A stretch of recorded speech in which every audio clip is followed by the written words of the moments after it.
ఓం నమో దక్షిణామూర్తియే నమః. హిందూ మతంలో శివుని యొక్క జ్ఞాన స్వరూపం. ఆయనను ఆది గురువుగా భావిస్తారు. జ్ఞానం మరియు వివేచనకు అధిపతి దక్షిణామూర్తి.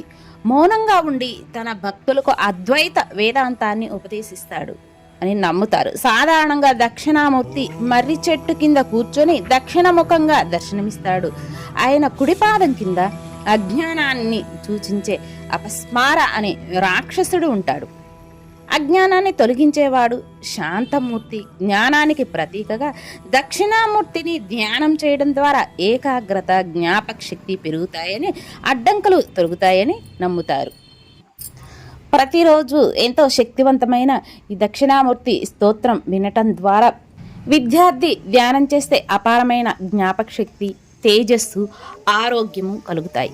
శ్రీ దక్షిణామూర్తిని గృహస్థు జ్ఞానం చేస్తే సమస్తములైన ఐశ్వర్యము కలుగుతాయి. ఎవరికి ఏది కావాలో దానిని అనుగ్రహిస్తాడు శ్రీ దక్షిణామూర్తి. ఒక్కసారి దక్షిణామూర్తి శ్లోకము పలిద్దాం. ఓం గురవే సర్వలోకానాం భీషజే భవరోగీనాం నిధయే సర్వ విద్యానాం దక్షిణామూర్తియే నమః. ఓం శ్రీ దక్షిణామూర్తి.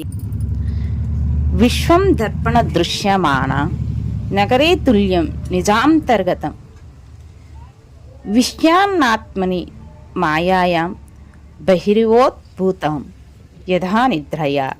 ఫ్రెండ్స్, ఖచ్చితంగా ప్రతిరోజు దక్షిణామూర్తి శ్లోకం చదివిన ధ్యానం అపారమైనమైన శక్తి, తేజస్సు, ఆరోగ్యము, ఐశ్వర్యము కలుగుతాయి. ఖచ్చితంగా ప్రతిరోజు దక్షిణామూర్తి శ్లోకం వినండి, ఉచ్చరించండి. ఓం నమో దక్షిణామూర్తియే నమః.